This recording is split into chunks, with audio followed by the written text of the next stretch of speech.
I'm here today for my interview. Nagpa-interview ulit ako dito sa isang company sa sport complex daw yung coffee shop nila. So, actually, nag-a-apply ulit ako. May nakilala akong isang Pinoy na nag-a-apply din as supervisor. Eto, nakasalang na siya. Naka-interview na siya kay boss. Actually, yung nag-interview sa akin is Indian person. Nasa likod din. So, yun yung kagandahan kasi nakikita at naririnig ng hangin.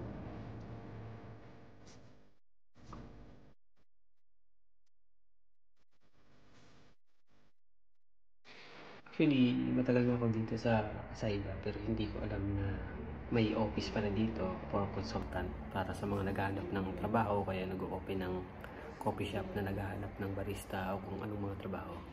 Dito sila kumukuha ng tao. So, actually, andito ako sa uh, Dentsu Aegis Network M21. Hindi ko alam to since before. Siguro bago lang po, matagal na pero hindi familiar yung office na to. Malapit siya sa Bank Muscat dito sa Saiba. So, andito na si Sir. Tapos na yung hearing. Tapos na yung hearing. Tapos na yung hearing. Tapos na yung hindi pa namin alam kung anong result, kung bibitayin ba o ano. Yun nga na nasabi ko kanina na, di ba sir?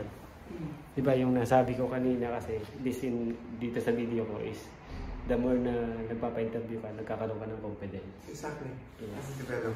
So, kung nagpa-vlog ka, oh my God, so, advice ko dun sa mga nag-a-apply o kaya mga new applicant na go lang kayo sa interview kagaya namin ni sir. So, si sir nakapagsabi na kasi the more na nagpapa-interview ka, nagkakaroon ka ng confidence. O saka hindi ka na nawawala yung fear factor mo, nagiging nabubuos yung self-esteem.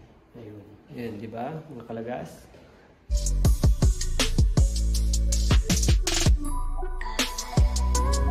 So, ayun nga mga kalagas. Ipapakita nila yung place, yung lugar na kung saan kami i-deploy. Military lang na sa kung saan kami magtatrabaho.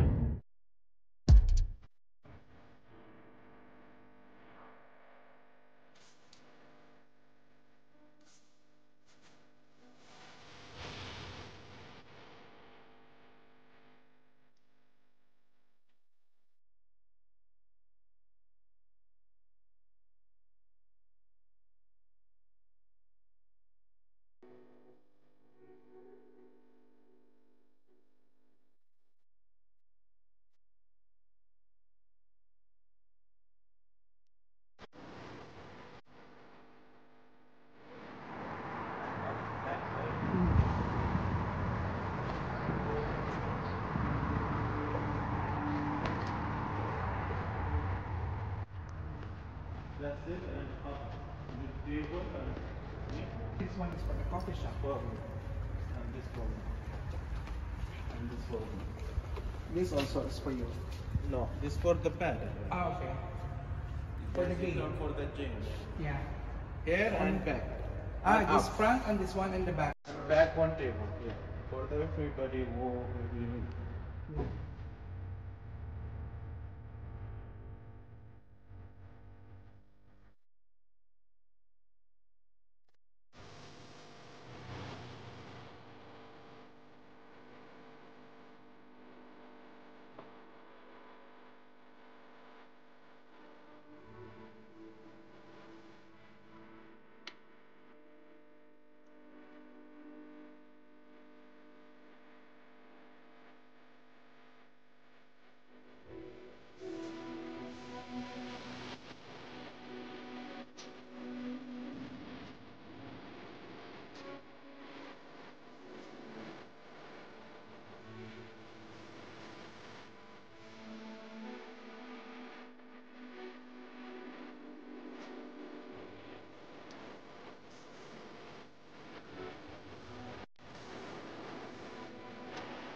So today, may na-hire na ata siya kasi may nakita na ako na nag-medical na isang parang Pilipino na supervisory yung na-hire nila. So I'm asking already to boss. Nagtanong talaga ako kung ilang tao ba yung kailangan nila dun sa coffee shop na yun. Actually, maliit siya pero may kutob ako, may kutob. Malakas yung pakiramdam ko na kikita yung coffee shop na yun kahit maliit. Mas maliit, mas malaki ang kita, di ba, Ika? Kasi mas konti yung rent, malaki ang profit. So parang ganun. So alam ko kikita yung kasi nasa sport siya, tapos may mga VIPs na mga tao, tapos nandun niya yung malapit pa siya sa event. Magiging Almuds yun soon. Parang Wave lang. Kung dito kayo sa Oman, kung alam niyo yung Wave o kaya Almuds, parang ganun siya. Sa mga kalagasan here sa kay bicycle shop, yung younger na friend, my younger friends here now.